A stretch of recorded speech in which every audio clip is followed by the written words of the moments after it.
On to the next one. This one is not really to rub in, but kind of to rub in. I suppose this is kind of Chad's gloating episode, if you'd like. I was really in the privileged position, and I really, really will say that it was an absolute privilege to be in a incredibly intimate performance last night of Finneas. Those of you who don't know who Finneas is, we've spoken about him on our episodes in the past, but a couple of things have happened since then. So Finneas is the brother and producer of the amazing, world-renowned Billie Eilish, who's hit the globe by storm in the last couple of years. He has now won 5 Grammys since we last spoke about him.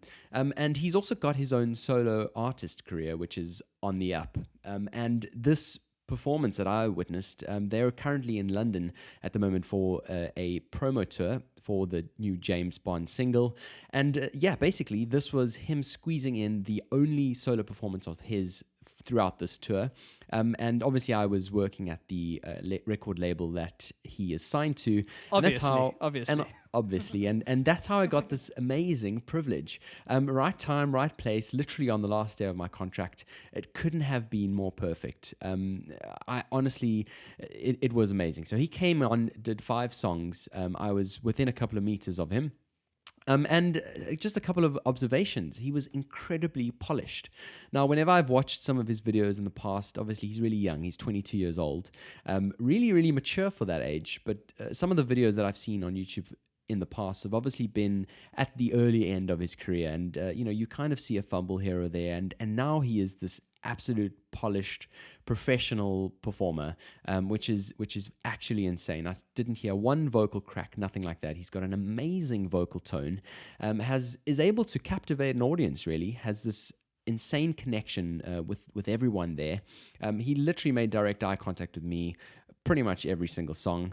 And it's just that one way of somebody to actually, get that captivating mood, and not just close their eyes and have that direct eye contact, which was absolutely amazing.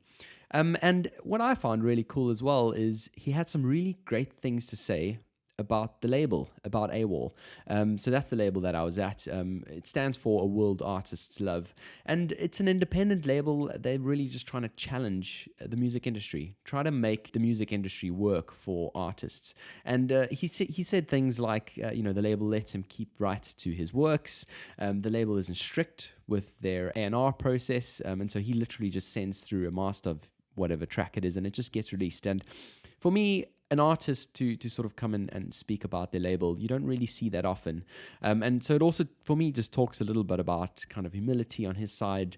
I just thought it was absolutely fascinating. Now, the one of the other things that was definitely not expected about this evening is right at the end, I obviously stayed the right length of time, and I actually, 3 meters in front of me, saw Billie Eilish, which was quite a moment. Can you believe it? Did you fangirl? I completely fangirled. She was 3 meters away from me. I actually called a lift because I was leaving the venue at that time, and a security guard just came over and just said, "Sorry, would you please just step aside? You want to just move over here?" And I knew exactly what was happening. Stood aside, and there she was. Took the lift that I called, essentially. Just absolute fangirl moment, like you said. Really, really crazy stuff. I just couldn't believe it. And it's kind of one of those where, had I been back in South Africa, I don't think I would have had an opportunity like this. Right time, right place, to see somebody so relevant at this moment in time, moment in history, really, in person, right in front of me. Didn't get to chat to her, but how amazing, nevertheless. That's super cool. And I was very jealous. I was texting Chad at the time because I was sitting at an open mic night. And while the music was wonderful there, it obviously was way better where Chad was. And so, yeah, it's super cool. I think that kind of intimate concert, I think those are such special moments as musicians, right? Yeah. A lot of music these days in these giant stadiums, you'll pay a fortune of money. You'll be standing for 6 or 7 hours before the concert starts, and you'll be there with like thousands of people. And so that is an amazing experience, but there's something special about that intimate connection. Definitely. And it's underrated, that skill, to be able to hold the space of a small audience and still give that kind of eye contact, give that intimate feeling, and really make an impression on you, as I think he did. And so, yeah, I'm very jealous. I'm super chuffed that you got the opportunity. And like we were saying the other day, like that job that you did just gave you this random opportunity that you never would have come across. And that's what life's all about. 100%. That's exactly what it is. We kind of need to seize these little opportunities whenever they come.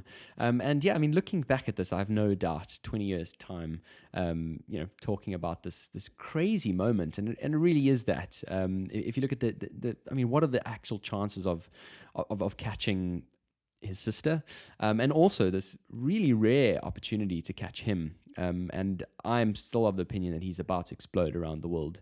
At the moment, he's got sort of 2 million followers on Instagram. I think she's got about 50. But there certainly is a lot more to come out of his stable. So yeah, one to watch. If you've never heard of him, definitely do go and check out Finneas. A very kind of singer-songwriter type genre. Barry, you went and had a listen to some of his catalog yesterday. Yeah, that's the point I wanted to raise, is that don't think that he's like Billie Eilish, because he really isn't, right? So if you don't like Billie Eilish, there's a chance you might love Finneas. So like I made the assumption that their styles might be quite similar because they work together so carefully on that album. Yeah. But when I went to listen to his solo stuff, it's very, very different kind of vibe. And so it's definitely worth a listen. Go and check it out. I think his lyrics are amazing. He's an amazing lyricist. Absolutely. And his whole production, it's really beautiful music. So highly recommended. Absolutely. Across the pond.